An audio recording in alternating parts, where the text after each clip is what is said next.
A young billionaire saves two poor twin girls from being run over in front of the school. They wake up in the hospital and ask, "Why did you save us?" His answer is unbelievable. The receptionist looked Rachel up and down. Her wrinkled dress, old purse, worn-out shoes. Everything about her screamed that she didn't belong there. "Do you have an appointment with Mr. Cole?" Rachel squeezed the strap of her purse. Her hands were trembling. "No, but it's urgent. Please. He's in a meeting. I can take a message if you'd like. Tell him it's Rachel Martinez. He'll see me." The receptionist hesitated. Something in Rachel's tone made her pick up the phone. "Mr. Cole? There's someone named Rachel Martinez here. She says it's urgent." "Yes, sir." She hung up, surprised. "You can go up, 20th floor, room 2012. In the elevator, Rachel closed her eyes. 6 years. 6 years since the last time she'd seen Nathan Cole. The 22-year-old guy she'd met in college had become one of the most respected businessmen in the city. She'd seen his name in the papers, in business magazines. Always smiling, always winning, while she was here. The doors opened. The hallway was wide and silent, expensive paintings on the walls, plush carpet underfoot. Rachel walked slowly until she reached room 2012. She knocked on the door. "Come in," his voice, deeper, more confident, but it was still Nathan. Rachel pushed the door open and walked in. Nathan was standing, his back to her, looking out the window, impeccable suit, perfect posture. When he turned around, Rachel felt her breath catch. He hadn't changed that much. The same face, the same brown eyes. Only now there was something different about him. Maturity, success, everything she didn't have. "Rachel." He said her name as though it were a strange word. "Hi, Nathan." Silence. They looked at each other for a few seconds that felt like an eternity. "Sit down, please." Nathan motioned toward the chair in front of the desk. Rachel sat, placing her purse in her lap. "You look different." 8 years does that to a person. Nathan sat as well, folding his hands on the desk. "What do you want, Rachel?" Straight to the point. That was new too. The Nathan she'd known was more gentle, more patient. Rachel took a deep breath. She opened her purse with trembling hands and took out a photo. "I need to show you something." She placed the photo on the desk and pushed it toward him. Nathan glanced down. He frowned, then picked up the picture. 2 girls, identical. Curly brown hair, big, expressive eyes. One of them was smiling at the camera. The other looked more serious. They were in a park, wearing simple but clean dresses. "Who are they?" Rachel's heart pounded. "Emily and Sophie." "Okay. And I need to know this because—" Nathan looked up at her, impatience in his eyes. Rachel swallowed hard. "They're your daughters." The world stopped. Nathan went completely still. The photo still in his hand, his eyes fixed on it as though Rachel's words hadn't fully reached him. "What?" "They're your daughters, Nathan." The photo trembled in his hand. Nathan slowly placed it back on the desk. "How? You never told me." "Because you left me before I found out." It was months later when I learned I was pregnant. Nathan jumped to his feet so abruptly his chair creaked. This can't be true." "It's true." "Why didn't you come looking for me? Why didn't you tell me?" Rachel felt tears threatening to fall. She blinked quickly to hold them back. "Because you left, Nathan. You said you needed to follow your path, that you couldn't, that I wasn't part of your plans. But these are children, Rachel. They're children." "I know. You think it was easy for me." Her voice came out louder than she intended. Nathan paused in his pacing. "After you left, I was lost. I didn't know what to do. By the time I discovered I was pregnant, it was too late. You had already moved to another city, started your company. I was scared to call, to show up in your new life and tell me I had kids. I was afraid." Rachel stood too, tears finally streaming down her cheeks. "Afraid of what? That you wouldn't believe me? That you'd think I was lying to get you back? That you wouldn't want them?" Nathan looked at the photo again. He picked it up, studying every detail. "How old are they?" 5. 5 years. Rachel, 5 years of their lives I've missed. I know. What are they like? What do they like to do? Do they ask about me? Rachel wiped her face with the back of her hand. Emily is quieter, more observant. She loves drawing and reading. Sophie is pure energy. She talks all the time, asks 1,000 questions. And yes, they ask about you. They've always asked. Nathan sank into his chair heavily. What did you tell them? The truth. That their father had to leave before they were born. And why are you telling me this now after 5 years? Rachel sat down again, staring at her own hands. Because I've been unemployed for 4 months. The bills are overdue. They deserve more than I can give. Nathan was silent. I only came out of desperation, Nathan. If I had another option, you wouldn't have come. No. He sighed deeply. He looked at the photo again. They're still so little. Everyone says they're your spitting image. Nathan almost smiled. Almost. Where do you live? In my aunt's apartment. She passed away last year and left it to me. It's small, but it's ours. And school. They go to the local public school. They're good students. Nathan nodded slowly, still gazing at the photo. I need some time to think. Rachel stood. Of course. I'm sorry for showing up like this. I know it was a shock. It was. My phone number is the same. If you want to talk. Nathan looked up. Rachel. Yes. Do they know you came here? No, they don't know anything. He nodded. I'll think about what to do. Rachel walked to the door. Before leaving, she turned back. Nathan? Yes. They're amazing. You missed a lot, but there's still time to get to know them. And she left, leaving Nathan alone with the photo of the daughters he never knew he had. Nathan couldn't work for the rest of the day. The photo of the girls stayed on his desk, and he picked it up every 5 minutes. Emily and Sophie, his daughters, 5 years of life he had completely missed. When the office emptied out, he was still there, alone with his thoughts and a truth that changed everything. He picked up the phone and dialed his personal assistant. Mark, I need you to do a discreet inquiry. Rachel Martinez lives in this city. I want to know where she lives, where she works, or worked, and where the girls go to school. Sir. Just do it, Mark, and I want everything by tomorrow morning. Nathan hung up and looked at the photo again. The girls had his eyes, his face shape. How hadn't he noticed right away? Because he was in shock. Because 6 years is a long time. Because he never imagined he could have children. He tucked the photo into his wallet and went home. The next morning, Mark knocked on the door carrying a folder. Here's the information you requested, sir. Nathan opened the folder. Address, the girls' school, Rachel's financial situation, all of it there in black and white. Rachel hadn't lied about being unemployed. There were overdue bills, notices about utility cuts. The apartment was small, in a modest neighborhood. The girls went to the local public school, Hillbrook Elementary. Nathan closed the folder and looked out the window. Mark, cancel my morning appointments. Sir. And prepare a donation for Hillbrook Elementary, something substantial. I want to deliver it personally. Mark hesitated. May I ask why? Nathan turned around. Personal interest. Hillbrook Elementary was in a neighborhood Nathan had never visited. The streets were full of potholes. Some houses needed a fresh coat of paint, and the school showed signs of limited resources, peeling walls, an old playground, but there were children's drawings on the walls and the typical buzz of a lively school. Nathan parked in front of the gate and took a deep breath. His daughters were inside. The principal, Mrs. Peterson, greeted him with surprise and gratitude when she heard about the donation. Mr. Kohler, what a surprise. The school really needs help. Our budget is very tight. It's my pleasure to help. I'd like to learn more about your day-to-day operations. Of course. How about a tour? Nathan nodded. His heart beat faster with each step. They walked through classrooms with old desks, a small library with few books, a simple cafeteria.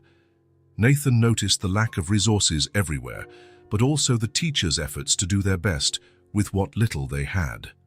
This is our kindergarten room, Mrs. Peterson said, stopping outside a door with a window. The 5-year-olds. Nathan looked through the glass and his world stopped. There they were, Emily and Sophie, seated side by side at a small, worn table. Their clothes were clean but simple, and a bit worn. Emily was carefully drawing with a broken colored pencil. Sophie was swinging her legs under the chair, talking animatedly to the girl next to her. "They're identical twins," the principal commented, following Nathan's gaze. "Emily and Sophie Martinez, adorable girls, but very different from each other." "How so?" "Emily's more reserved, introspective. She loves to draw and read. Sophie is, well, a whirlwind. She never stops talking, makes friends with everyone, and always has 1,000 questions." Nathan couldn't take his eyes off the girls. They were real. Right there, just a few feet away from him, living their lives without knowing their father stood on the other side of the glass. "Their mother does what she can," Mrs. Peterson continued quietly. "Rachel lost her job a few months ago. Sometimes the girls come without lunch, but they never complain. They're resilient kids." Nathan swallowed hard. "Could I meet the children?" "Sure, they love visitors." The principal opened the classroom door. "Excuse me, Miss Sarah. We have a special visitor today." The teacher smiled, and the children turned to look at Nathan with curiosity. "This is Mr. Cole. He made a very generous donation to our school." Nathan walked into the room, his legs weak. 20 pairs of curious little eyes stared at him, but he only saw 2 specific pairs. Emily stopped drawing and watched him carefully. Sophie beamed a wide smile. "Hi," Sophie said, waving. "You're really tall." A few children giggled. Nathan smiled for the first time in 24 hours. "Hi to you too." "What do you do?" Sophie asked bluntly. "Sophie," the teacher gently reprimanded. "It's okay," Nathan said, crouching down to their level. "I work at a company." "What kind of company?" Sophie pressed on.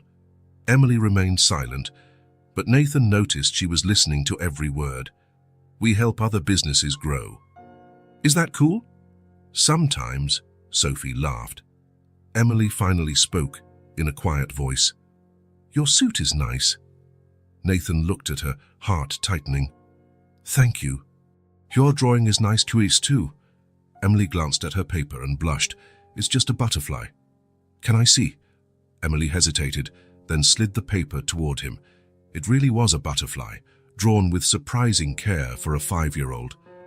"It's perfect," Nathan said, meaning it. "I can draw too," Sophie interjected, grabbing her own paper. Her drawing was more childlike, full of bright colors and abstract shapes. "This is our home, and me and Emily and Mom." Nathan studied the picture, 3 stick figures in front of a small house, all smiling. "Your family looks happy." "We are," Sophie said, "except sometimes Mom gets sad." "Sophie," Emily muttered, elbowing her sister. "It's true." She looks at the bills and sighs. Nathan felt a pang in his chest. He glanced at Emily, who had lowered her eyes. "Children, shall we get back to our activities?" the teacher suggested.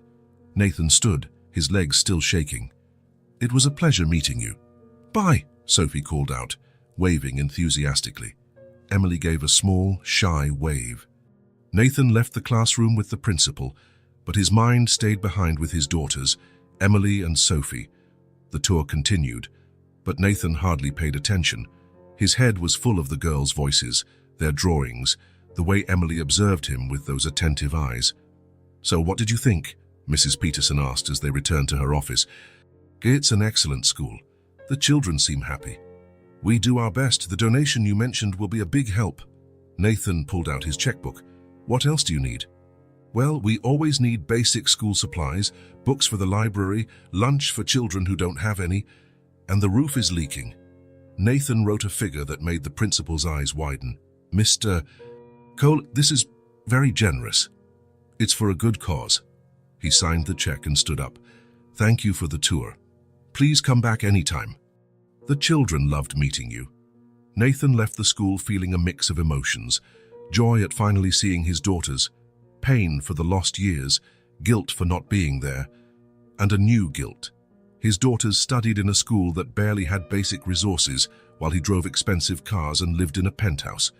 He was heading to his car when he heard familiar voices. "Emily, come on." I'm coming. Nathan turned around. The girls were leaving the school hand in hand. Emily carried a small, dented lunchbox. Sophie swung a backpack that had seen better days. Even so, they seemed happy, chatting as they walked. They were coming right toward him, but they hadn't noticed him yet. Nathan stood still, watching.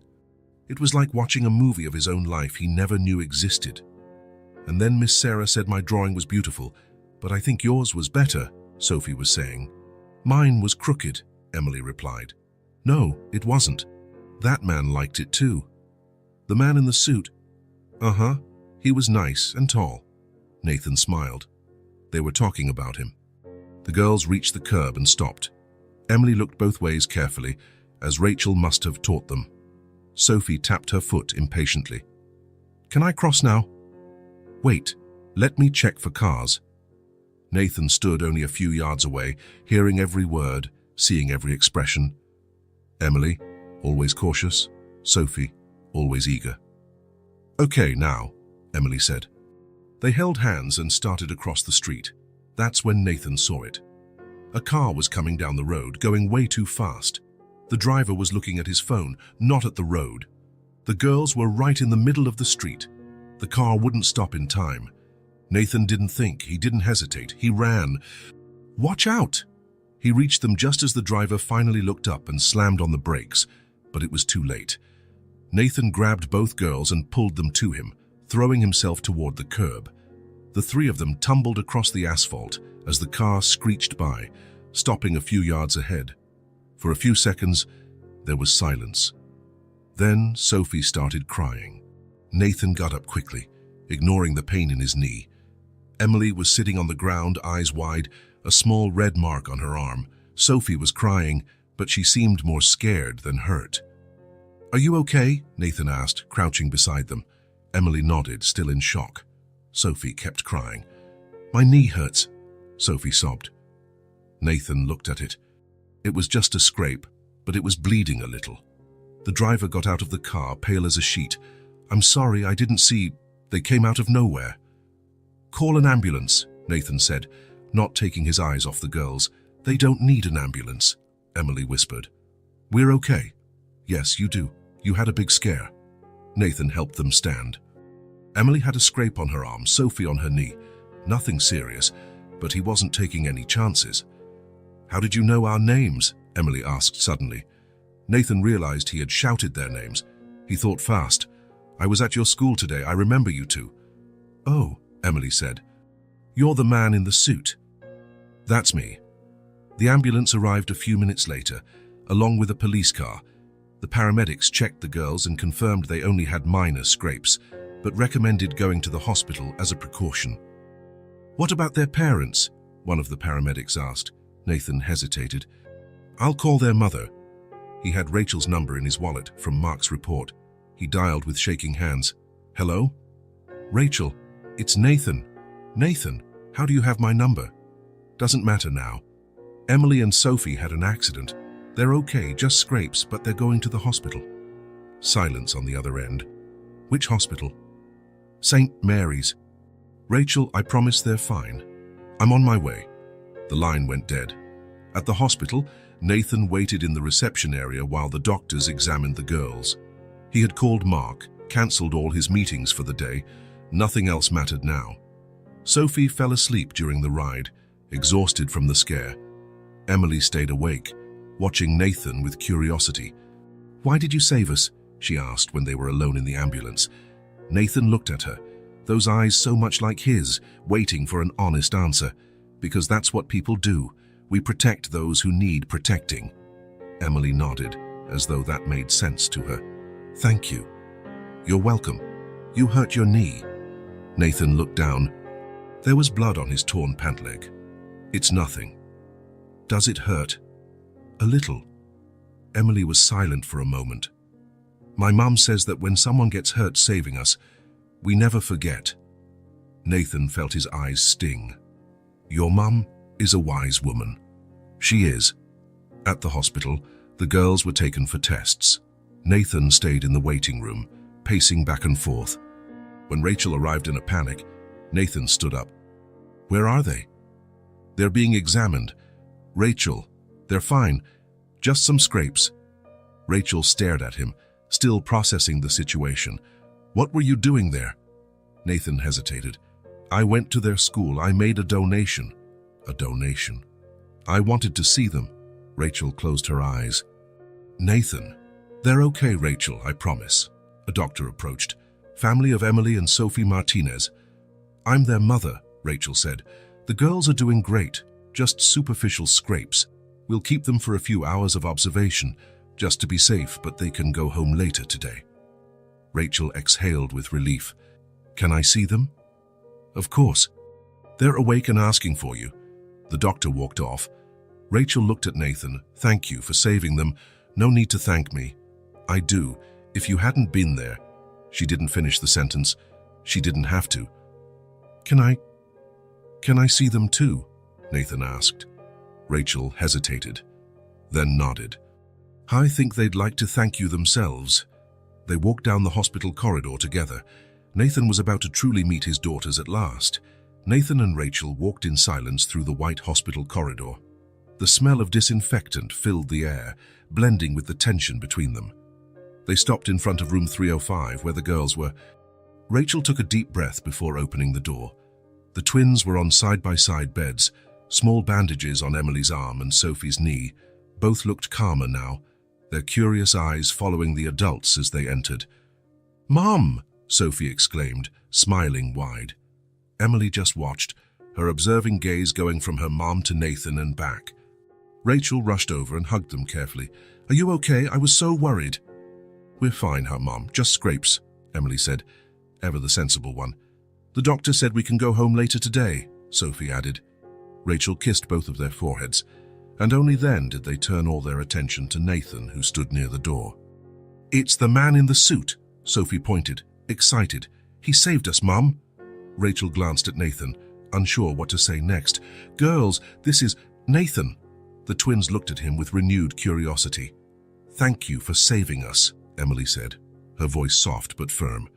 Nathan approached, heart pounding. "You're welcome. How are you feeling?" "My knee still hurts a little," Sophie said, pouting. "But the doctor said I'm super brave."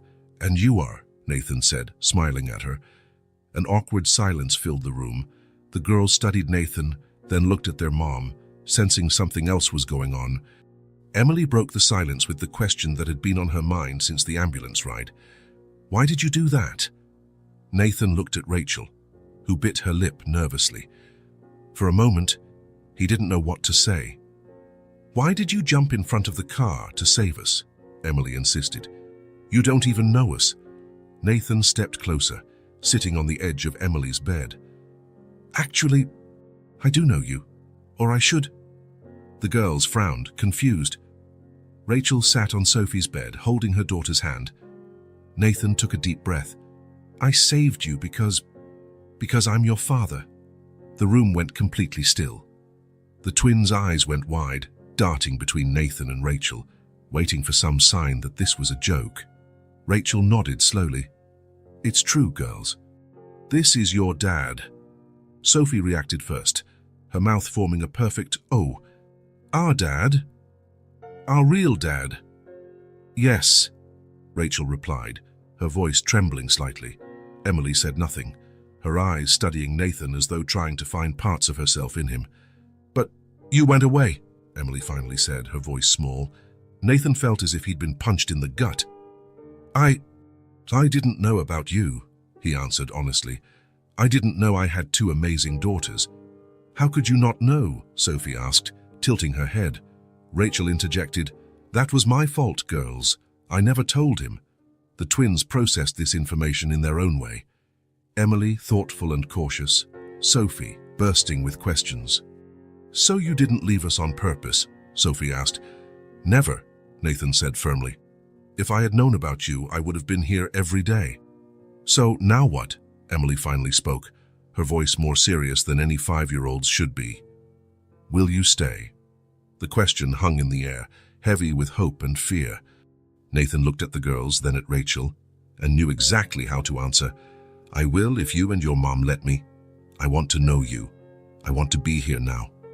Sophie beamed, instantly accepting his answer. Emily stayed serious, but something in her eyes softened. "Are you going to live in our house?" Sophie asked, already imagining the possibilities. Rachel blushed. "Sophie, that's not how it works." "Why not? Don't dads live with moms?" Nathan and Rachel exchanged uncomfortable glances. "Sometimes yes, sometimes no," Nathan explained. "But what's important is that I'll be in your lives, no matter where I live." Sophie nodded, satisfied for now. Emily still watched him warily. "You have a lot of money, right?" Sophie asked, pointing to his suit, now torn and stained from the accident. "Sophie," Rachel scolded, "but it's true, Mom. You said he has a big company." Nathan smiled at the child's honesty. "I do have a company, yes." Sophie brightened. "Then you can help Mom. She's out of a job. And every day we get bills in the mail that make her cry." "Sophie," Rachel exclaimed, mortified. "But it's true. We hear you crying at night, right, Emily?" Emily nodded silently, her eyes never leaving Nathan's. Rachel looked like she wanted the floor to swallow her. "Calm down, girls," she said, trying to change the subject. "You need to rest. We can talk about all this later." But Nathan had already made up his mind. "I'll help, yes," he said firmly. "I'll help you with anything you need." Rachel opened her mouth to protest, then shut it again. She knew she needed help. For them. For the girls. Sophie grinned, satisfied. "So you're really gonna be our dad? For real?" Nathan felt a lump in his throat. "I'm already your dad. I just didn't know it until now." Emily finally asked, "Can we call you Dad?" The simple, direct question made Nathan's eyes sting. "You can call me whatever you want. Dad, Nathan. Whatever feels right." "I want to call you Dad," Sophie decided immediately.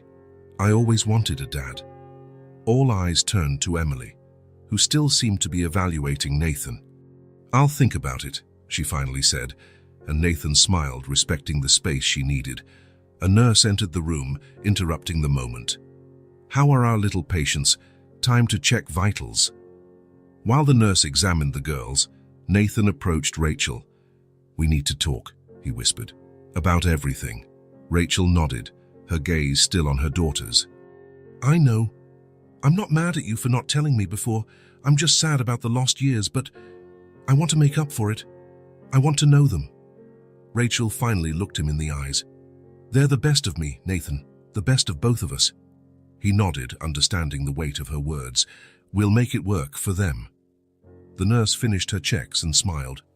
"They're doing great. The doctor will be by soon to discharge them."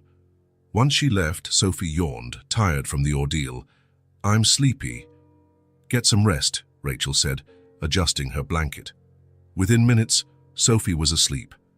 Emily held out a little longer, still watching Nathan, until her eyes started to close too. Nathan and Rachel stood there, gazing at their sleeping daughters. Knowing nothing would ever be the same, everything had changed. Within hours, Nathan had gone from a successful businessman to the father of 2 5-year-olds. And scary as it was, he realized it was the best thing that had ever happened to him. 3 days had passed since the accident. Nathan parked his car in front of the modest 3-story building where Rachel lived with the girls. The neighborhood was quiet, evidently middle class at best. Some buildings needed new paint. There were broken toys in the small playground on the corner. Nathan carried 2 large grocery bags and a folder of documents. His heart pounded as he walked up to the gate.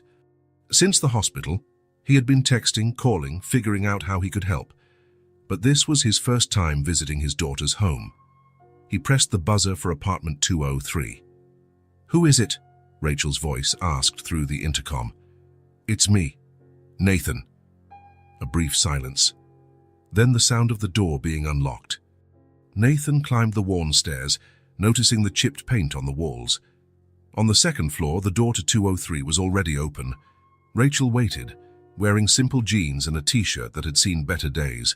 Even so, she looked pretty, tired, but pretty. "Hi," she said. "Come in." The moment Nathan stepped inside, he heard an excited squeal. "Dad!" Sophie came running and threw herself against his legs, hugging them. Nathan felt his heart jump at how natural it sounded for her to call him Dad. "Hi, Sophie," he said, balancing the bags while patting her head. Emily appeared just behind her, more reserved. She stood a few feet away, observing him. "Hi, Emily." Nathan smiled at her. "Hi," she replied quietly, then pointed to the bags. "What did you bring?" "Some things for dinner and dessert." Sophie's eyes lit up. "Dessert? We almost never have dessert." Rachel took one of the bags from Nathan's hand. "Thanks, but you didn't have to." "I wanted to." She nodded, taking the bag to the small kitchen. Nathan followed, Sophie still clinging to his leg, with Emily trailing behind. The apartment was tiny, but tidy and clean. The living room and kitchen almost formed a single space. The furniture was old, most of it second-hand, but each piece had its place. There were the girls' drawings on the fridge, potted plants on the windowsills, a few photos in simple frames. Little space, few resources, but a lot of love in every detail. Nathan set the other bag on the kitchen table and began to unload items. Fresh fruit, vegetables, meat, bread, cookies, ice cream. "Nathan, this is too much," Rachel said, eyeing the amount of food. "It's just the basics." Sophie stood on her tiptoes, trying to peek inside the bags. "Is there chocolate?" Nathan smiled and pulled out a chocolate bar. "There is, but only after dinner, okay?" Sophie nodded enthusiastically. "Can I show you our room?" she asked, tugging on his hand. "Sure." Nathan looked at Rachel, who nodded, giving permission. Come on," Sophie led him down the short hallway. "We share the room. Mom sleeps in the living room." Nathan frowned, glancing back. Rachel avoided his gaze as she put groceries away. The girls' room was tiny. There was barely room for two small beds, one against each wall, and an old dresser between them. More drawings were taped to the walls, and a plastic box held their few toys. "This is my bed," Sophie said, pointing to the one with a faded but colorful blanket. "And that's Emily's." Emily stood in the doorway, watching everything with her thoughtful eyes. "It's small," she said simply. Nathan nodded, looking around. "But it's cozy." Sophie jumped onto her bed. "Mom made these quilts. I picked the colors myself." Nathan noted how, despite their simplicity, the beds were neatly made. Their clothes were carefully folded in the dresser, their few toys stored, their worn children's books lined up. Everything was clean and orderly, but undeniably modest. "Do you want to see my new drawing?" Sophie asked, already grabbing a piece of paper from the dresser. "Sure." While Sophie showed him her art, a colorful mix of people and flowers, Nathan took in every detail of the small room. Each corner was used to its fullest, but it was clearly far too cramped for two growing children. "That's you, that's Mom, that's me, that's Emily," Sophie explained, pointing at the figures. Nathan knelt to see the drawing better. "You draw very well, Sophie." "Emily draws better." Nathan looked at Emily, who sat on her bed, watching. "Do you like to draw?" She nodded. "Can I see one of your drawings?" Emily hesitated, then pulled a notebook from under her pillow. She opened it to a page and showed Nathan. It was a drawing of a park, with trees, benches, and 3 figures, 2 small ones holding hands with a bigger one. "Is that you, Sophie, and your mum?" Emily nodded. "At the park near our school. We go there on Sundays." "It's really good, Emily. You have talent." "Mum says I draw like you," she said, watching his reaction. Nathan blinked, surprised. "Your mum said that?" Emily nodded. "She said you used to draw in college." Nathan smiled at the memory. "That's true. I like to draw. I did some design work for a few clubs." "Do you still draw?" "Not as much as I should." Nathan flipped through a few more pages, admiring his daughter's artistry. Emily had a remarkable attention to detail for someone her age.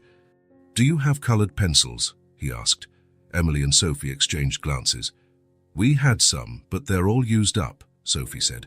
"And Mom said we have to wait until next month to buy more." Nathan felt another pang in his chest. "What else do you need to draw?" Emily shrugged. "Paper, markers, a new pencil sharpener. And modeling clay," Sophie added. "Ours at school is too hard." Nathan nodded, making a mental note. I'll bring those things next time, okay? Sophie's eyes sparkled. Promise? I promise. Rachel appeared at the door. Girls, have you shown Nathan everything? Dinner will be ready soon. He liked our drawings, Mom, Sophie exclaimed, jumping off the bed. And he's going to bring new colored pencils. Rachel looked at Nathan, her expression complicated. That's not necessary. I want to. The four returned to the kitchen. Rachel continued preparing dinner while Nathan sat at the small table with the girls. Sophie chattered non-stop about school, her friends, their games. Emily remained quieter, but alert, occasionally correcting Sophie when she exaggerated a story. And then my teacher said my work was the best in the class, Sophie declared. She said it was one of the best, Emily corrected. Not the best. Same thing. No, it's not. Nathan smiled at their interaction. It was fascinating how two identical sisters could be so different. Sophie, outgoing and energetic. Emily, reserved and precise. As the girls chatted, Nathan glanced around, taking in every detail of the apartment. On the living room table, he spotted some bills. When Rachel went to the bathroom, he took a quick look. Overdue electricity, overdue rent, final notices. His stomach sank. While he lived in a luxurious penthouse, Rachel and the girls, his girls, were struggling with the basics. When Rachel returned, he picked up the folder he had brought. We need to talk after they go to bed, he said quietly. She nodded, tense. Dinner was lively. The girls were delighted by Nathan's presence, especially Sophie, who peppered him with questions. Is your house big? It's an apartment. Yes, it's big. Does it have a pool? The building does. Can we visit? Rachel intervened. Sophie, don't be nosy. It's fine, Nathan said. And yes, you can visit whenever you want. Is there a playground? Sophie pressed. Nathan chuckled. No, there's no playground, but there's a nice view of the city. Emily Font, who had been quiet, finally spoke. Do you live alone? Nathan nodded. Yes, I do. No wife? Emily continued. No other kids? Nathan shook his head. No, no wife, no other kids, just you two. Sophie smiled, satisfied. I knew it. Emily seemed to process that. Why didn't you ever tell us about him, Mom? She asked suddenly, looking at Rachel. Silence fell over the table. Rachel set her fork down slowly. Because it hurt too much to remember, she answered honestly. Nathan felt his chest tighten. Rachel continued. Sometimes it's when you love someone very much and then that person leaves, it hurts to talk about them. Even if you want to. Do you still love him? Sophie asked innocently. Rachel blushed. Sophie, finish your dinner. But I just... Ice cream, Nathan cut in, trying to save Rachel from embarrassment. I brought chocolate and strawberry. It worked. Sophie forgot the question and launched into a debate about which flavor she liked best. Emily watched carefully, but didn't press further. After dinner and dessert, the girls started yawning. It had been a long day. Bath and bed, girls, Rachel announced. But Dad just got here, Sophie protested. He can come back tomorrow, said Rachel, glancing at Nathan. If he wants to, I will, Nathan confirmed. And I'll bring those colored pencils I promised. Sophie beamed. Then she gave Nathan a big hug before heading to the bathroom. Emily approached, more hesitant. Are you really coming back tomorrow? I am. Promise. Promise. She nodded seriously, then turned to follow her sister. At the bathroom door, she looked back. Good night, Dad. And she disappeared into the bathroom. Nathan stood there, feeling that word echo within him. Dad. She'd called him Dad. Once the girls were in bed, Rachel returned to the living room. Nathan sat on the sofa, the same one that folded into her bed each night. They're incredible, he said. They are. Rachel sat in the armchair across from him, looking tired. Why didn't you ever tell me you sleep in the living room? Nathan asked. She shrugged. It's not relevant. Of course it is. Rachel sighed. Nathan, I didn't come to you for charity. It's not charity. They're my daughters too. My responsibility. He opened the folder and pulled out some papers. I paid your overdue bills. Rachel's eyes widened. What? How did you... I saw them on the table today. I took care of everything. Electricity, water, rent, the girls' extracurricular fees, all of it. Nathan, I can't accept that. It's already done. She ran her hands over her face. I don't want your pity. It's not pity, Rachel. It's the least I can do. You took care of them alone for 5 years. Now it's my turn to help. He took another paper from the folder. And here's a bank card in your name. I deposited an amount for monthly expenses. I'll add to it every month. Rachel looked at the card as if it were venomous. I don't need this. The girls do. That silenced her.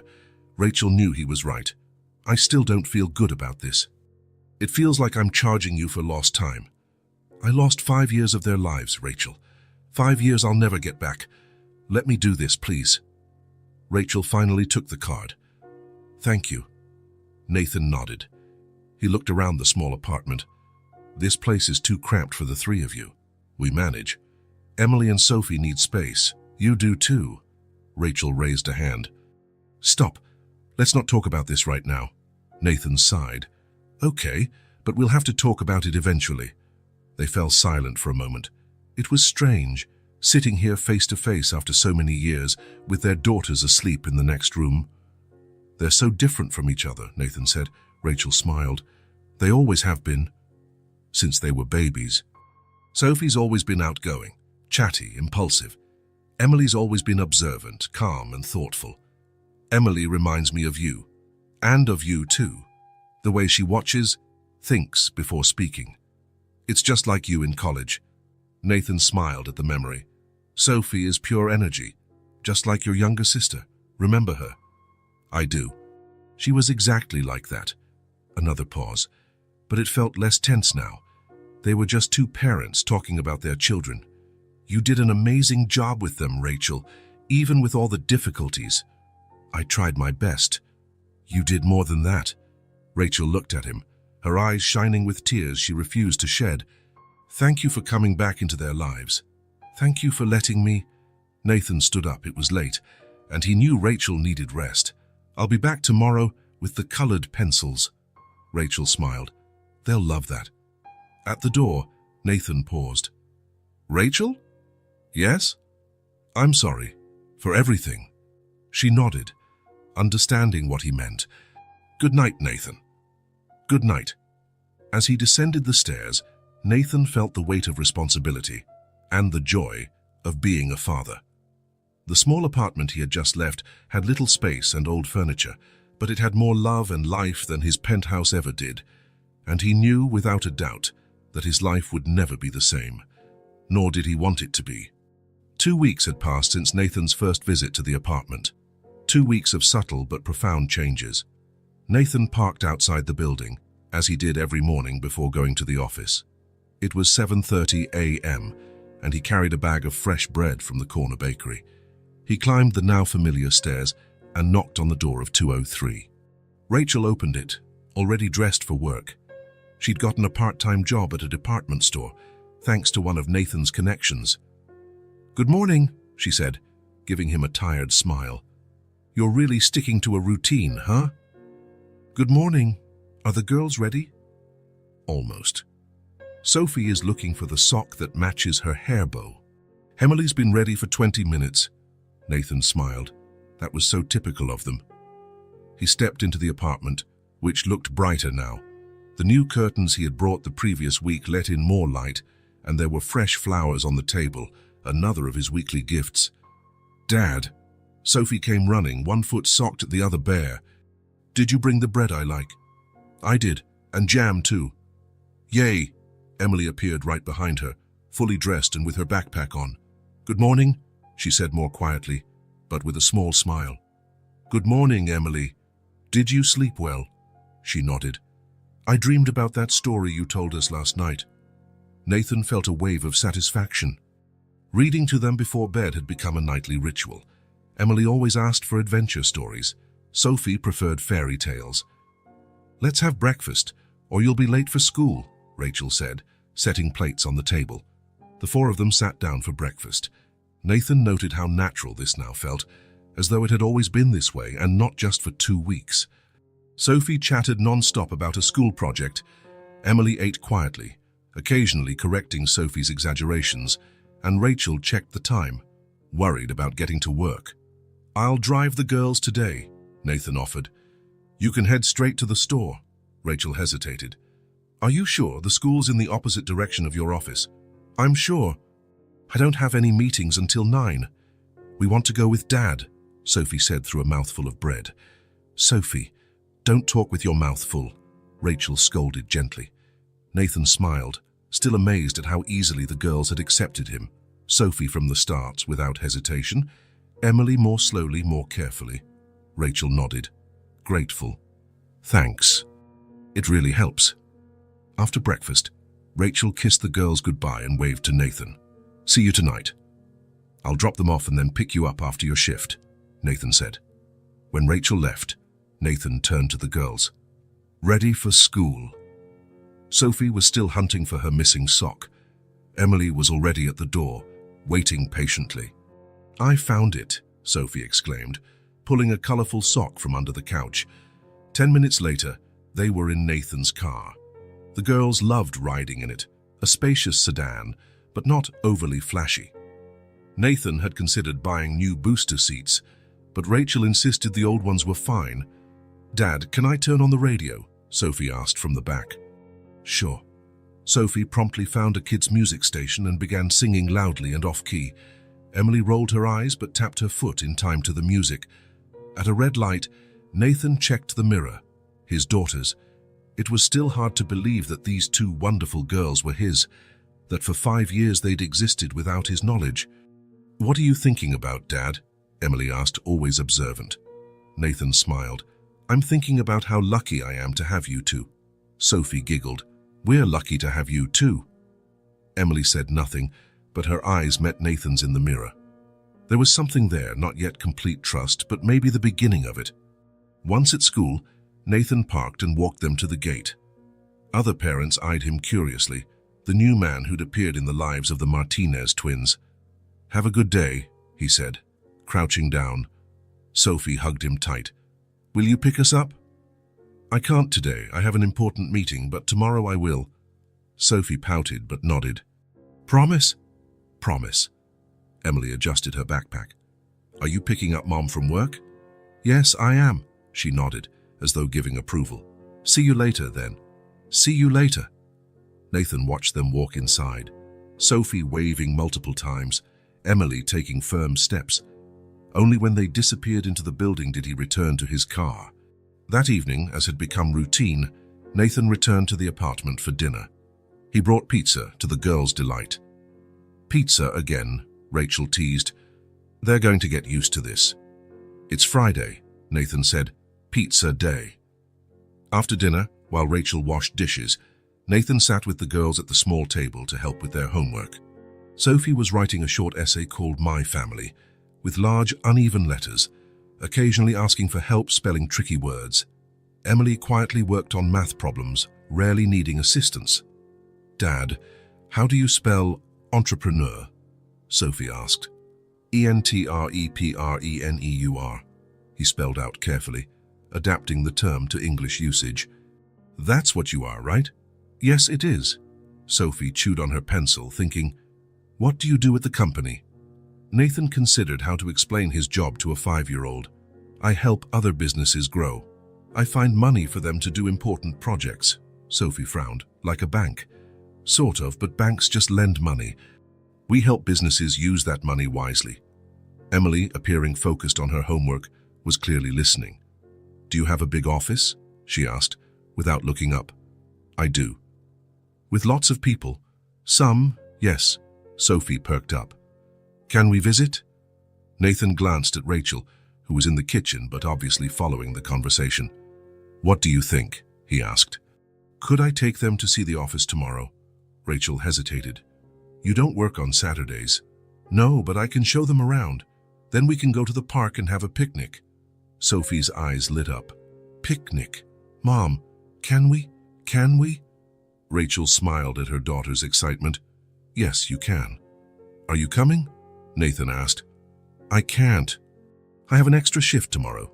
Nathan nodded, understanding that Rachel was determined to maintain her independence, even with the financial support he offered. So it'll be just me and the girls. The next morning, Nathan arrived early. The girls were already ready, Sophie bouncing with excitement, Emily more subdued but clearly curious. "Behave," Rachel said, tying Sophie's hair ribbon, "and listen to your dad." Nathan noticed the slight hesitation. It was still strange for Rachel to call him the girl's father. "We'll be back before dinner," he promised. In the car, Sophie fired off endless questions. "Is your desk big? Do you have a computer? Is there a soda machine? Can we press the elevator buttons?" Nathan answered patiently, while Emily gazed out the window, taking in the city passing by. They arrived at the company building, and the girls craned their necks to see the skyscraper. "You work all the way up there?" Emily asked. "On the 20th floor." "Wow!" Sophie exclaimed. "That's almost in the sky." In the lobby, the security guard smiled when he saw Nathan with the girls. "Good morning, Mr. Cole. Special visitors today." "My daughters," Nathan said, feeling an inexplicable pride in uttering those words. "Emily and Sophie." The girls waved timidly. In the elevator, Nathan let Sophie push the button for the 20th floor as promised. She jumped with delight as it began to ascend. "We're flying." Emily held Nathan's hand, watching the floor numbers climb on the panel. The office was nearly empty on a Saturday, just a few dedicated employees working on tight deadlines. Everyone looked surprised to see Nathan Cole, the always serious director, holding hands with two little girls. "Good morning, Mr. Cole," greeted his secretary, Jennifer, who had come in to organize some documents. "I wasn't expecting you today." "Just here to show my daughters the place," Nathan explained. "Jennifer, these are Emily and Sophie." Jennifer did her best to hide her shock. As far as she knew, her boss had no children. "Hello, girls. Want some chocolate?" "I always keep some in my drawer." Sophie instantly accepted. Emily looked at Nathan, who nodded before taking hers. Nathan gave them a tour of the office, his room, the conference room, the small break area. He explained in simple terms what everyone did, how the company functioned. "Is this where you stay all day?" Emily asked, looking around his office. "Most of the time, yes." "It looks lonely." Nathan glanced at his neat desk, the expensive ergonomic chair, the impressive view of the city. Emily was right. It was lonely. "Sometimes it is," he admitted. Sophie was busy spinning around in his chair. "Look, Emily, you can see the whole city from here." Emily joined her at the window, gazing at the skyline. "Our school is over that way," she said, pointing. "And our apartment's that way," Sophie added, pointing in another direction. Nathan joined them at the window. "And the park where we'll have our picnic is right there," he said, indicating a green area a few blocks away. After half an hour in the office, they said goodbye to Jennifer and the few employees present. In the elevator, Sophie was still talking about the spinning chair. "When I grow up, I want a chair that spins too." Emily was more thoughtful. "Do you like your job, Dad?" The question caught Nathan off guard. "I do. Why do you ask?" "It looks boring to sit and look at numbers all day," Nathan laughed. "Sometimes it is, but it's also satisfying to see the results." Emily nodded, as if she understood perfectly. At the park, Nathan spread out a blanket under a large tree. He'd brought sandwiches, fruit, juice, and cookies, all prepared by himself, with some effort. He wasn't used to doing this sort of thing. "This is delicious," Sophie said, biting into a sandwich. "Did you make it yourself?" Emily asked, examining hers carefully. "I did. I'm not as good as your mom, but I'm learning." Emily took a cautious bite and then smiled. "It's good." Coming from her, that was high praise. After eating, the girls wanted to play on the swings. Nathan pushed them in turn. Sophie asked for higher and higher. Emily preferred a more moderate pace. "Higher, Dad, I want to touch the sky." "If you fall, you'll get hurt," Emily warned. "I won't fall. Dad won't let me, right?" "No, I won't," Nathan said, feeling a fierce protectiveness at the trust in Sophie's voice. After the swings, they tried the slide on the seesaw and then raced across the grass until all three were out of breath and laughing. Nathan took out his phone. "Shall we take some pictures?" Sophie immediately struck a dramatic pose. Emily stood beside her, more reserved, but smiling. Nathan snapped several photos of them together, then some with each one. "Now one of the three of us," Sophie pleaded. Nathan hesitated. "Who'll take it?" Emily looked around and noticed an older woman walking her dog. "We can ask that lady." Nathan nodded, impressed by Emily's initiative. She was usually so shy around strangers. The woman kindly agreed to take their photo.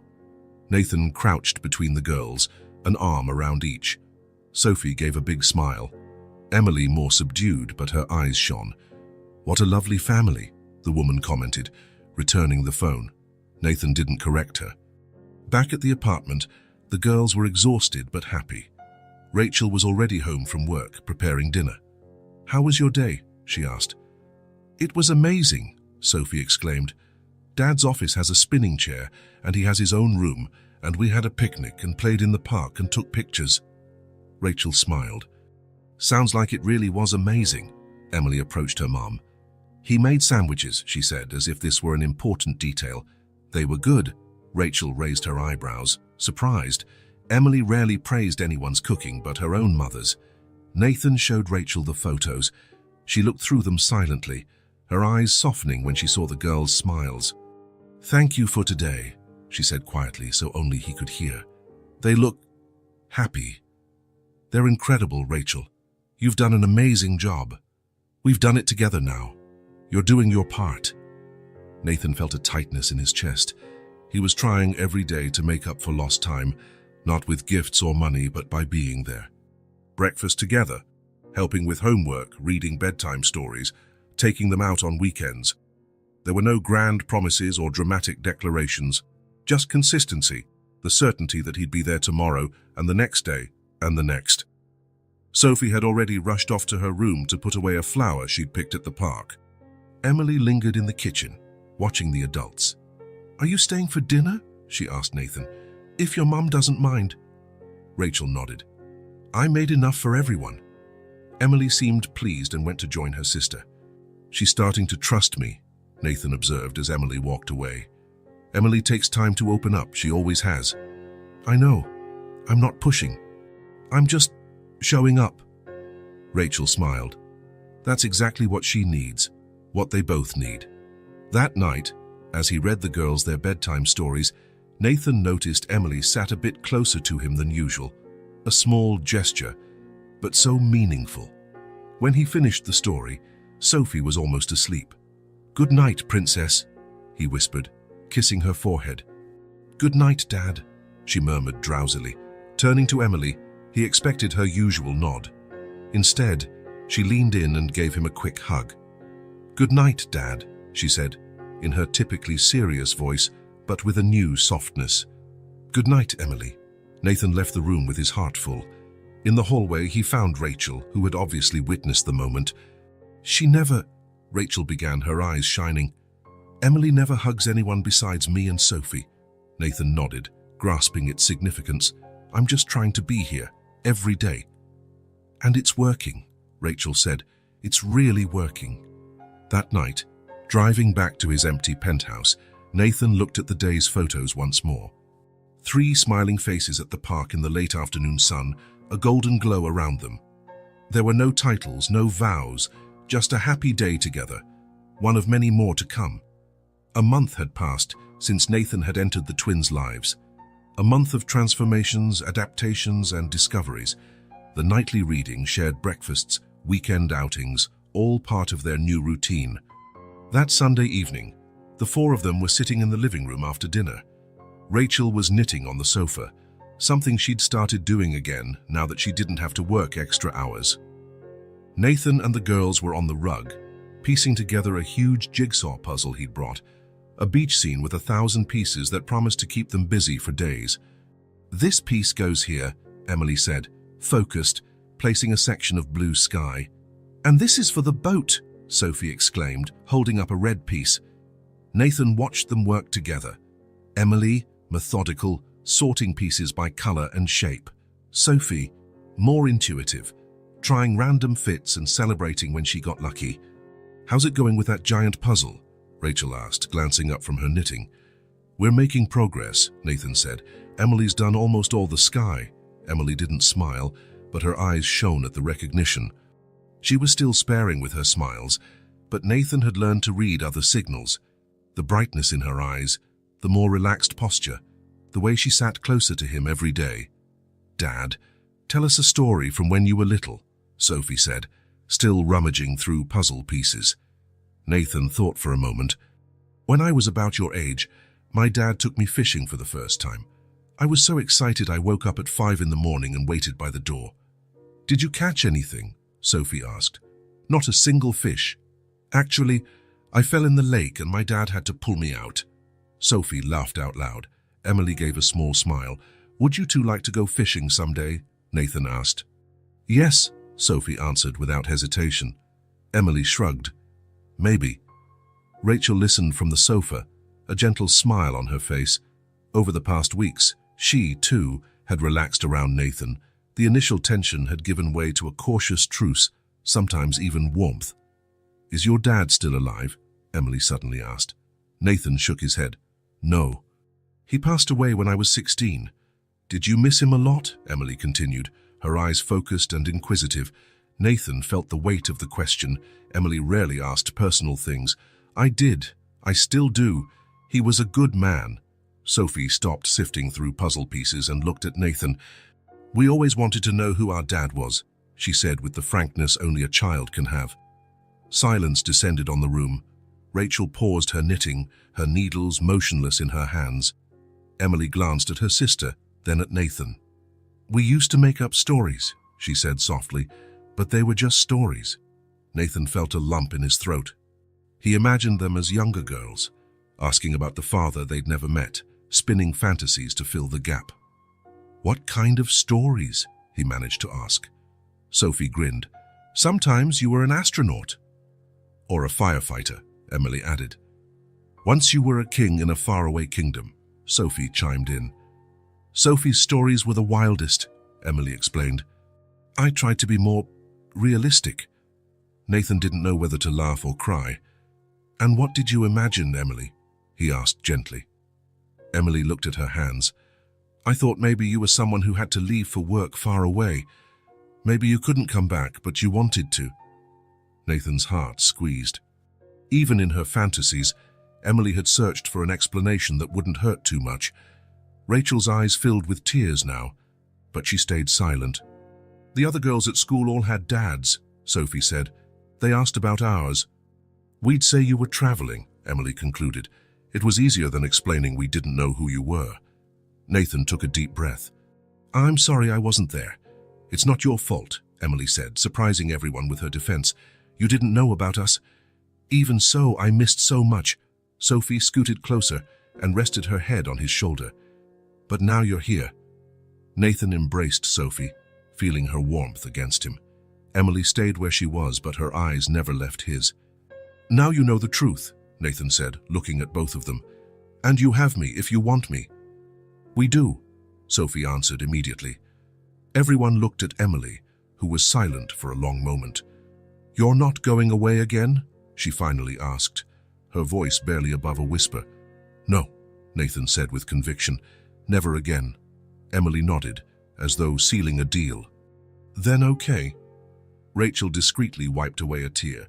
"Time for bed, girls. It's late." "Oh, Mom," Sophie protested. "We haven't even finished the puzzle sky." "It'll still be here tomorrow," Rachel said. "And so will your dad." Nathan felt a surge of gratitude hearing Rachel refer to him as their father without any hesitation. "Can I read the story tonight?" he asked. Rachel nodded. After their nighttime routine, teeth brushed, pajamas on, choosing a book, Nathan sat between their beds. He read The Little Prince, one of Emily's favorites. Sophie fell asleep halfway through, but Emily stayed awake till the end, soaking up every word. When he finished, she was watching him with those thoughtful eyes. "Dad?" Nathan's heart still skipped a beat when she called him that. "Yes? You're really different from the stories we made up." Nathan smiled. "Better or worse?" Emily considered the question. "Different, but real." Nathan understood exactly what she meant. Real was better than any fantasy. "Good night, Emily." "Good night, Dad." In the living room, Rachel waited for him. They had their own little ritual now. After the girls went to sleep, they talked for a few minutes, planning the next day, sharing concerns and small victories. "They really made up stories about me?" Nathan asked, keeping his voice low. Rachel nodded. "All the time. That's how they dealt with your absence. I'm sorry, Rachel, that you had to go through this alone." "I'm not alone anymore," she said simply. The next morning, Nathan didn't show up for breakfast as usual. Instead, he sent Rachel a message. "Need to handle a few things. I'll pick up the girls from school." Rachel was puzzled but didn't question him. Lately, she'd learned to trust him again. Throughout the day, Nathan spent his time in a sleek downtown office. Not his own, but that of Frederick Harris, his personal attorney for years. "Are you sure about this, Nathan?" Harris asked, looking at the documents before him. "Absolutely. Legal paternity acknowledgement is a serious step. You'll have responsibilities." "I already do, Fred. I'm just making it official." The lawyer nodded. "DNA tests?" "Not needed. They're my daughters." "I know it." Harris smiled. "I never thought I'd see Nathan Cole, Mr. Numbers and Contracts, making a decision purely from the heart." "The best decisions usually are," Nathan replied. That afternoon, he picked up the girls from school as promised. Sophie ran to him as she always did, Emily following a few steps behind with her slight smile of welcome. "Ice cream?" Sophie asked hopefully. "Something even better," Nathan said. "We're doing something very important." At the county clerk's office, the girls watched curiously as the adults in suits stamped and signed documents. "What are we doing here?" Emily asked. "I'm officially registering you as my daughters," Nathan explained, "so everyone knows legally that I'm your father." Sophie clapped. "Is it like getting married?" Nathan chuckled. "Not exactly. It's just a paper that says you're my daughters, no doubt about it." Emily, always the serious one, understood the significance. "So we'll have your last name?" "Yes, if you and your mom agree, you'll be Emily and Sophie Cole."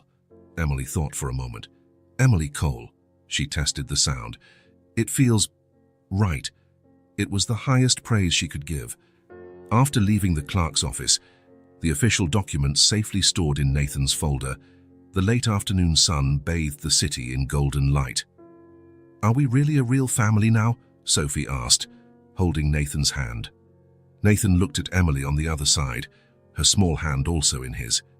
"We always were," he answered. "The paper just proves what we already knew." On the way home, Nathan watched the girls in the rearview mirror, the silence that had grown with them for 5 years, the silence of absence, unanswered questions, and made-up stories, was starting to be filled in. Not with noise or grand promises, but with the simple truth of his presence. Nathan parked in front of the small apartment building where Rachel and the girls lived, a scene that had become familiar to him. He glanced at the envelope on the passenger seat, a surprise he'd been planning for weeks. His heart raced in anticipation. It was Saturday morning, and he had promised to take the girls to the park. But today would be different. Today, if everything went as planned, it would mark the beginning of a new phase for all of them. He climbed the now familiar stairs, hearing the girls' excited voices before he even knocked. He smiled. Their laughter was like music to his ears. Rachel opened the door, looking tired but smiling. "Good morning." "They're almost ready." "Actually," Nathan said, "I have a different idea for today. Something I want to show the 3 of you." Rachel raised her eyebrows, curious. "What is it?" "A surprise." "Do you trust me?" Before Rachel could answer, Sophie came running. "A surprise? I love surprises." Emily appeared right behind, more cautious, but clearly intrigued. "What kind of surprise?" she asked. Nathan grinned. "If I tell you, it won't be a surprise, and will it?" Sophie bounced on her toes. "Come on, Mom, let's see the surprise." Rachel hesitated. "Should we dress up?" "You're perfect as you are," Nathan replied. "Just grab jackets, it might get chilly later." 20 minutes later, the 4 of them were in Nathan's car. Sophie chattered endlessly, guessing everything from a secret zoo to a princess castle. Emily watched out the window, trying to deduce their destination by the streets they took. Rachel remained silent, but clearly curious. "Everything okay?" Nathan asked softly, while the girls talked in the back seat. "A bit nervous," Rachel admitted. "You're being mysterious," Nathan smiled. "It's something good, I promise." After about 20 minutes, Nathan turned onto a tree-lined street in a quiet neighborhood. Neat houses, small but well-kept front yards, kids riding bikes, a family-oriented place, welcoming. "Where are we?" Emily asked, looking out the window. "It looks so pretty," Sophie exclaimed. "Look at that blue house." Nathan slowed down and parked in front of a 2-story yellow house with white trim. Not too big, not too small. There was a small front garden with a stone path leading to the front door. "We're here," he said, turning off the engine.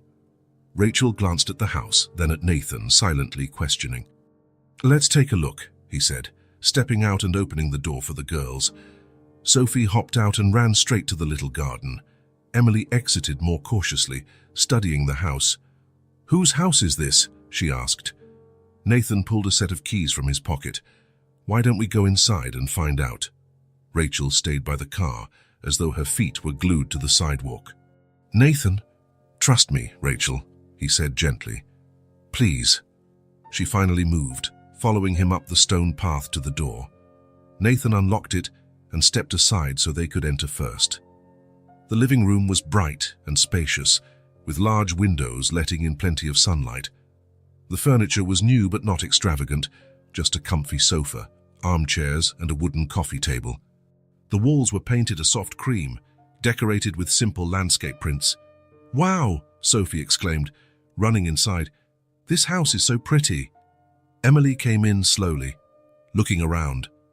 Rachel remained near the door, eyes going from Nathan to the house and back again. "What is this?" she finally asked. Nathan took a breath. "It's a house. For you. For us, if you'll allow it." Silence settled over them. Sophie stopped running, looking at the grown-ups. Emily stood still, her eyes taking in every detail. Rachel shook her head, stunned. "You bought a house?" "Yes." Without talking to me first. I wanted it to be a surprise. Rachel took a step back. "Nathan, we can't accept this. It's too much." "Please," he said, "at least look at the rest before deciding." Sophie was already tugging on her mother's hand. "Let's see. Mom, please." Rachel hesitated, then nodded. "Okay, let's see." Nathan showed them around. The kitchen was cozy and functional, with light wooden cabinets, a big table for family meals, and new but not fancy appliances. There was a small den at the back, with shelves for books and a space that could be used for studying. Upstairs, there were 3 bedrooms and 2 bathrooms. The master bedroom was roomy, with a queen-size bed and a modest closet. "And here," Nathan said, opening the door to the second bedroom, "is Emily's room." It was medium-sized, painted a soft green. There was a new bed, a desk under the window overlooking the backyard, and a bookshelf. In the corner stood a small table with art supplies, colored pencils, sketchbooks, paints. Emily's eyes went wide. "This is for me." "Yes," Nathan confirmed. "Do you like it?" Emily walked around the room, touching the desk, looking out the window, examining the art materials. Her expression was pure wonder. "It's perfect," she whispered at last. Sophie was impatient. "Where's mine? Where's mine?" Nathan smiled and opened the 3rd bedroom door. "Here." Sophie's room was painted in shades of light blue and purple, her favorite colors. It had a bed with a small canopy, something she'd always wanted, a bright toy box and shelves for books and knickknacks. On the ceiling were glow-in-the-dark stars. Sophie shrieked with joy and jumped on the bed. "This is the most beautiful room ever." Rachel lingered in the doorway, watching her daughters explore their new rooms, tears in her eyes. "Nathan, this is... I don't know what to say." He led her back to the hallway, giving the girls space to explore.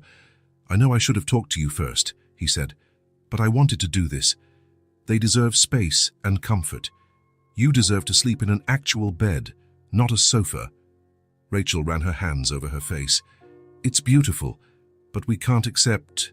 Please, Rachel. It's not a mansion. It's not extravagant. It's just a safer, comfortable home for our daughters to grow up in." She looked at him. taking in the word, our. And you? She asked. Where will you stay? Nathan hesitated. That depends on you. There's a small office downstairs that can be converted into a bedroom for me, or I can keep living in my apartment and come visit. Whatever you prefer. Rachel closed her eyes for a moment. You really thought of everything. I tried. The sound of the girls' laughter echoed in the hallway. Rachel glanced toward the bedrooms, then back at Nathan. They're already in love with this place. And you. She gave a small smile. It's hard not to fall in love. Nathan felt a wave of relief. So you'll stay. Rachel took a deep breath. We need to have a serious conversation about finances and responsibilities. I don't want to live off charity, even if it's from my daughter's father. It's not charity, Rachel. It's family. The word hung between them, loaded with meaning. We need clear boundaries, she continued, for the girls' sake. And ours. Whatever you want. Rachel looked toward the bedrooms again, where her daughters squealed with excitement over their new spaces. All right, she said finally. Let's try. Nathan felt a huge weight lift from his shoulders. Thank you. They went back to the rooms. Sophie was showing Emily how the glow-in-the-dark stars would probably light up at night. Mom, look what Dad did, Sophie exclaimed. Can I sleep here tonight? Rachel smiled. Not tonight, honey. We have to organize the move first. When? Tomorrow? Nathan and Rachel exchanged glances. Maybe next week, Nathan suggested. We need to pack your things, transfer utilities, let the school know. Emily, who had been quiet, approached Rachel. Are we really going to live here, Mum? Rachel stroked her daughter's hair. Yes, sweetheart, we are. The smile that lit up Emily's usually serious face was rare and precious. Over the following weeks, the move happened gradually. Nathan helped with every detail, hiring movers, transferring utilities, dealing with school paperwork. Rachel quit her job at the store. With the new financial situation, she could focus on finding work she actually enjoyed, maybe even go back to studying. As for Nathan, he opted to stay in the small downstairs office converted into a bedroom. It was a temporary arrangement, Rachel insisted, until everyone adjusted. Moving day was chaotic, but exciting. The girls dashed around, deciding where to place their few belongings in their spacious new rooms. Rachel looked overwhelmed at first, as though she couldn't believe this house was truly theirs. Feels like a dream, she commented while unpacking the kitchen. Like I'll wake up back in that cramped apartment. Nathan set a box on the counter. It's real. Promise. That night, after the main boxes were unpacked and some semblance of order was established, they ordered pizza, a Friday night tradition they'd maintained. They sat around the new kitchen table, still getting used to having enough room for everyone. Here's to new beginnings, Nathan said, raising his soda cup. To new beginnings, Rachel and the girls echoed. Sophie munched her pizza enthusiastically. This is the best day of my life. Emily smiled, more quietly, but her eyes shone with excitement. Thank you, Dad, she said simply. Nathan's heart soared at those two words, Dad. She spoke it with greater ease now, no hesitation. In the days that followed, the house became a home. Nathan pinned up the girls' drawings on the fridge, a tradition from the old place that he wanted to continue. Rachel planted flowers in the little front garden. The bookshelves were filled with their favorite volumes, the walls with photographs. A routine settled in. Nathan, who had adjusted his work hours, was present for breakfast most mornings. Sometimes he took the girls to school. Other times, Rachel did. In the evenings, whoever got home first started dinner, and every night, without fail, Nathan read the girls a story before bed. One evening, about a month after the move, Nathan was finishing a chapter of the Chronicles of Narnia with Emily, while Sophie slept in her own room. We'll pick up the next chapter tomorrow, he said, closing the book. Emily, already cozy under her blankets, looked at him with those thoughtful eyes. Dad? Yes. Do you like living here with us? Nathan smiled. It's the best thing that's ever happened to me. Really? Isn't it too small for you? Your other place was huge. And empty, he said honestly. I'd rather have a smaller place full of people I love than a big, empty place. Emily nodded, as if it made perfect sense. "I'm glad you found us," she said, voice barely above a whisper. "Me too, Emily. More than you can imagine." She sat up and, to Nathan's surprise, gave him a long hug.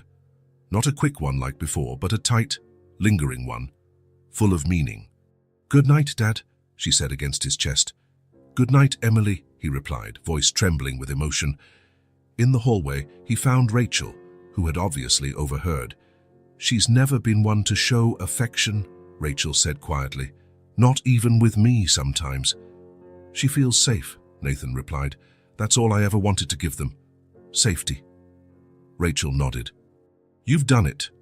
The next morning, a sunny Saturday, Nathan woke to the sound of laughter in the kitchen. He got up from the pull-out sofa bed in the small downstairs office and followed the noise. Rachel was making pancakes while the girls helped, or tried to. Sophie had flour on her nose and in her hair. Emily stirred the batter with total focus. "Morning," he greeted from the doorway. "Dad!" Sophie exclaimed, running over and hugging his legs, transferring half the flour to his pajama pants. "We're making a surprise breakfast." "It wasn't supposed to be a surprise," Emily corrected. "You spoiled it, Sophie." "Oops," Sophie said, not sounding very sorry. Nathan laughed and picked Sophie up, not minding the flour. "It's the best unsurprise ever." After breakfast, they decided to work in the backyard. Nathan had bought gardening tools and plants the day before. While he dug holes for new shrubs, Rachel planted flowers by the fence. The girls had their own little toy gardening tools, mostly causing a delightful mess. "Look, Dad." "A worm," Sophie shouted, holding the wriggling creature in her dirty fingers. "Be careful not to hurt it," Nathan advised. "Worms are good for the soil." Emily was more interested in the butterflies visiting the few flowers already planted.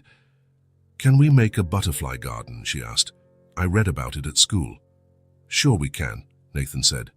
"We'll research which plants attract them best." By late afternoon, everyone was tired and dirty, but the backyard was starting to look promising. They sat on the back steps, drinking lemonade Rachel had made. "It's looking good," Rachel commented, surveying their work. "It'll look even better when everything grows," Nathan added. Sophie, worn out from all the activity, leaned against him, her eyes starting to close. Suddenly she mumbled, "I love you, Dad." Nathan froze, her words hitting him like lightning. It was the first time either of the girls had said that. "I love you too, Sophie," he managed, voice trembling. He looked over at Emily, who watched them with those keen eyes. She didn't say anything, but she smiled. A rare, precious smile that spoke volumes. That night, after the girls went to bed, Nathan found Rachel on the front porch, gazing at the stars. "What are you thinking about?" he asked, sitting in the chair beside her. "How life changes," she replied. "How 2 months ago, I was up at night worrying about overdue bills, and now," she gestured to the house behind them, "all this. Any regrets?" "None. For the first time in years, I feel at peace." Nathan nodded. "Me too." They sat in companionable silence, enjoying the quiet neighborhood, the sense of security. "Sophie told me she loves me today," Nathan said, still in awe. Rachel smiled. "She's always been direct with her feelings." "And Emily?" "Emily shows hers in other ways, by how closely she listens when you talk, how she remembers the stories you tell, how she draws the three of you together." Nathan felt his throat tighten. "I'm trying to do everything right, Rachel. To be the dad they deserve." "You're doing great," she assured him. "It's not about big gestures, Nathan. It's about being there, showing up for dinner, asking about their day, putting their drawings on the fridge, reading bedtime stories." Nathan knew she was right. Love was in the small daily gestures, in consistency, in trust built day by day. In this new house, with its bright, cozy spaces with separate rooms for each of them, and the garden growing, they were building not just a physical home, but an emotional one, a place to belong, a real new beginning. And it was only the beginning. The backyard now had flowers planted by the girls, a small butterfly garden Emily tended with meticulous care, and even a birdhouse that Nathan and Sophie had built together. In the kitchen, the fridge was covered with drawings, shopping lists, and a family calendar with everyone's schedules. The bedrooms were already full of books, toys, and small treasures collected over the months. That Sunday afternoon was cool, but the sun was warm enough to sit on the front porch. Nathan was there with the girls after lunch, while Rachel finished up some chores inside. "Uno!" Sophie shouted, holding her penultimate card triumphantly. "You can't put a +4 on top of another +4, Emily argued, frowning at her sister. "Yes, you can," Sophie insisted. Nathan hid a smile.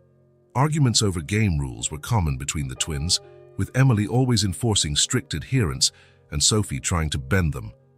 "Let's check the rules," he suggested, picking up the instruction leaflet they kept handy for these exact moments.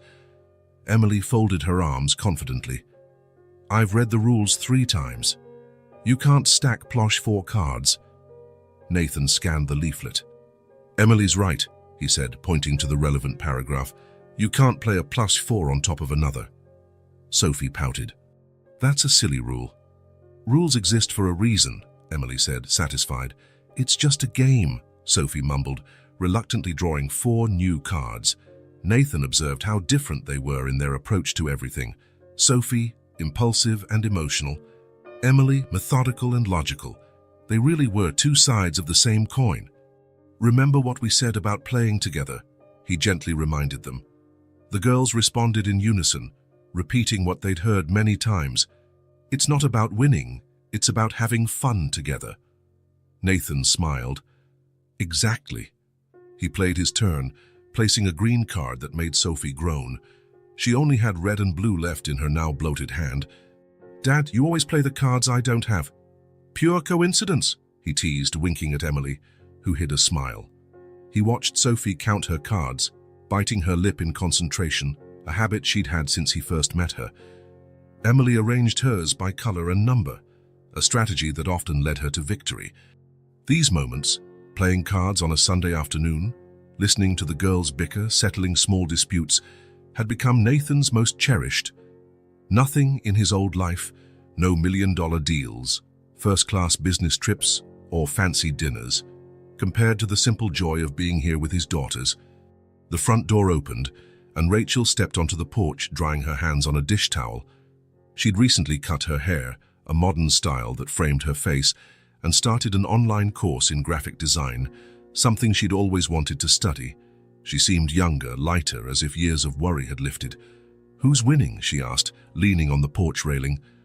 "Emily," Sophie sighed dramatically, "as usual." "It's not over yet," Emily said, though her little smile suggested she felt confident about her odds. Rachel watched them for a moment, a thoughtful expression on her face. Nathan often caught her gazing at them like this, as though still getting used to the reality of their reunited family, storing the memory in her mind. "What is it?" he asked. Rachel shook her head. "Nothing, just observing." They continued the game, with Emily eventually announcing "Uno," and 2 turns later, laying down her last card with a satisfied grin. "I win." Sophie threw her cards on the table with a dramatic groan. "Emily always wins. Let's play something else." "Something I can win." "Like what?" Emily teased. "You can't beat me at memory either, and that's pure luck." "It's not luck, it's strategy," Sophie insisted. "How about a break?" Nathan suggested, seeing tension brewing. "We can have some of that apple juice your mom made." The girls agreed. The homemade apple juice was a household favorite. "I'll get it," Emily offered, standing up. "I'll go with you." Sophie followed her sister inside, cards forgotten. Rachel took Emily's seat, glancing at the scattered Uno deck. "Uno?" she asked. "The only game in which Emily and Sophie managed to disagree on every single rule," Nathan joked. "They're like that about everything. Always have been. Even as babies, if one slept, the other stayed awake. One loved baths, the other screamed in the tub." Nathan smiled, imagining the girls as infants. "I wish I had been there," he said softly. Rachel looked at him for a long moment. "I know." They fell into a companionable silence, the sound of leaves rustling in the wind filling the air. It was a comfortable silence, not like the tense ones of the early days. Over the past months, they had built a cautious friendship, then a partnership, and finally, something that felt like real trust. "You've changed," Rachel said suddenly, breaking the quiet.